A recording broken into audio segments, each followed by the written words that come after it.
बिन्ते हब्बा की तन्हाई का फायदा उठाया दो सफाक इंसानों ने। देखिए जरा।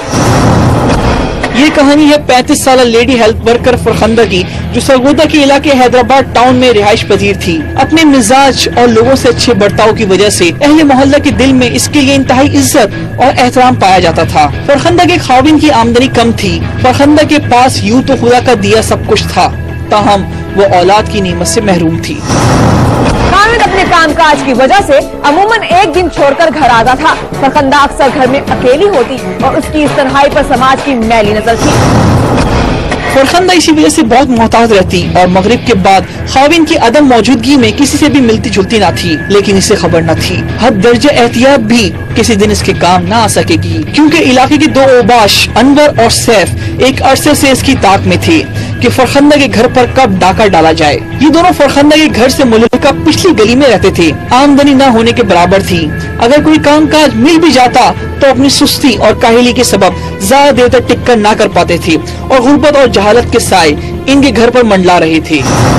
चोरी और डकैती ही इन दोनों का पेशा थी, लेकिन अहले मोहल्ला को उन पर जरा बराबर भी शक न था, क्योंकि उसके साथ साथ उन्होंने मेहनत मजदूरी का ढोंग भी कामयाबी से रचाया हुआ था। उस रोज भी फरखंदा घर में अकेली थी और ये दोनों इस बात से अच्छी तरह बाखबर थी। गिरदो नवाह का जायजा लेने के बाद ये दोनों फरखंदा के घर के करीब आकर रुक गए। जब पूरी तरह इत्मीनान हो गया कि कोई इन्हें नहीं देख रहा, तो सबसे पहले उन्होंने दरवाजे की जाली काटी और फिर दरवाजे की चटखनी तोड़कर दाखिल हो गए। दोनों ने चेहरों पर नकाब डाल रखे थे। अनवर और सैफ जब अंदर दाखिल हुए तो क्या हुआ उसके बाद ये दिखाएंगे आपको, लेकिन एक शॉर्ट ब्रेक के बाद। कहीं जाइएगा मत।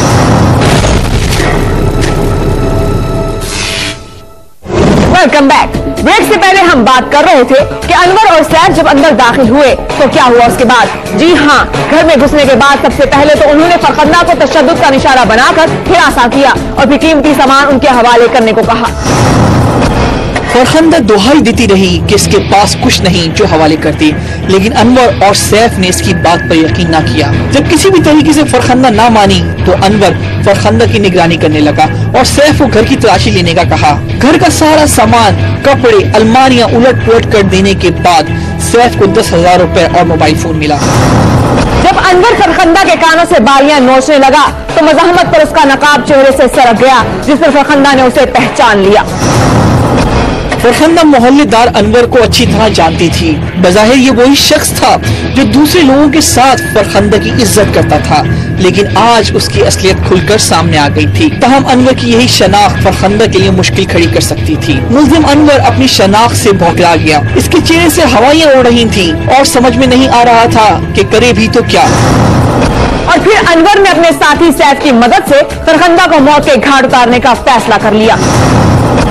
सबसे पहले उन्होंने इसके गले के गिर्द लिपटे दुपट्टे के हल्के को तंग करना शुरू कर दिया। दुपट्टे के किनारों पर इनकी गिरफ्त मजबूत थी। फरखंदा का चेहरा सुर्ख हो चुका था और उसका सांस रुक रुक कर चल रहा था। हल्का तंग होता गया, लेकिन फरखंदा की मुजाहमत ने इन्हें इसमें पूरी तरह कामयाब न होने दिया। इस मुजाहमत पर अनवर और सैफ का खौफ गुस्से और इंतकाम में बदल गया और फिर इन दरिंदा सिफत इंसानों ने कमजोर बिन्ते हव्वा पर खंजर के बेतर पे वार करना शुरू कर दिए। लेकिन इसके बाद भी इनकी दुरंदगी कम न हुई तो उन्होंने बिजली की तार से इसके पाँव की उंगलियों में करंट छोड़ दिया, ताकि किसी तौर पर भी इस बेबस और बेकस औरत के जिंदा रहने का इम्कान न रहे।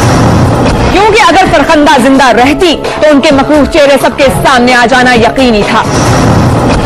अपनी तरफ से फरखंदा का काम तमाम करके उन्होंने सोचा कि इनका ये घराना जुर्म शायद हमेशा के लिए छुप जाएगा। लाचार और बेबस खातून को जिस बेदर्दी और अजियत के साथ कत्ल किया गया, इससे अहले इलाका पर लर्जा तारी हो गया। कुछ देर के बाद अहले इलाका इकट्ठा हुए तो मुल्जिम इंतहाई चालाकी और आजादी से लोगों के दरमियान घूम फिर रहे थे और इन्हें यकीन था कि इनका जुर्म कभी भी जाहिर नहीं होगा, कभी नहीं बोलेगा। लेकिन शायद वो भूल गए थे कि बोलना तो जुर्म की फितरत में लिखा है।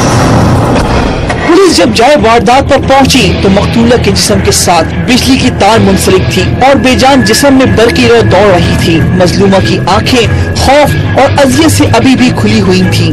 शायद इसकी आंखों ने वो दरिंदगी और बर्बरियत देखी थी जिसका किसी भी महज़िब माशरे में तसव्वुर भी नहीं किया जा सकता। पुलिस ने इस कत्ल की तफ्तीश शुरू की तो रास्ते खुद ब खुद आसान होते गए। मकतूला के मोबाइल फोन के IMEI नंबर के जरिए पुलिस पहले तो मोबाइल फोन तक पहुंची और फिर उस दुकान दुकानदार तक जहां ये फरोख्त किया गया था। वहां से पुलिस को नाम तो मिल गया, लेकिन एड्रेस गलत होने की वजह से पुलिस मुलजिम तक ना पहुंच सकी। अलबत्ता पुलिस ने कोशिश जारी रखी। कुदरत को भी इस हौलनाक जुर्म का जाहिर होना मंजूर था। तो मुलजिम अनवर की वल्दियत सोना खान होना पुलिस के लिए मददगार साबित हुआ, क्योंकि मुलजिम अनवर के वालिद के मुनफरिद नाम ने पुलिस को मुलजिम की तलाश में आसानी पैदा कर दी। और आखिर जुर्म उंगली पकड़कर मुजरिमों तक ले गया और पुलिस ने अनवर और सैफ को गिरफ्तार कर लिया। मुलजिमान से आला कत्ल खंजर और नकदी भी बरामद कर ली गई। अनवर और सैफ ने इकरार जुर्म कर लिया और पुलिस ने चालान अदालत में पेश कर दिया। जल्द या देर मुलजिमान तख्तेदार पर भी पहुंच जाएंगे। लेकिन सवाल फिर वही है, हमारा माशरा किस सिमत जा रहा है? क्या किसी खातून का इस माशरे में अकेला कोई वजूद नहीं कि हर दिन ऐसी दास्तानों से भरा पड़ा है, जहाँ तनहा खवातीन समाज की नोकीली और मैली निगाहों की जद में आती हैं। मर्दों के इस माशरे में औरत कब खुद को महफूज महसूस करेगी, ये तो खुद बिनते हव्वा को भी नहीं पता कि वो पार्लिमान से अपने हक में बिल तो कई बार मंजूर करा चुकी है, लेकिन इन पर अमल कौन करे।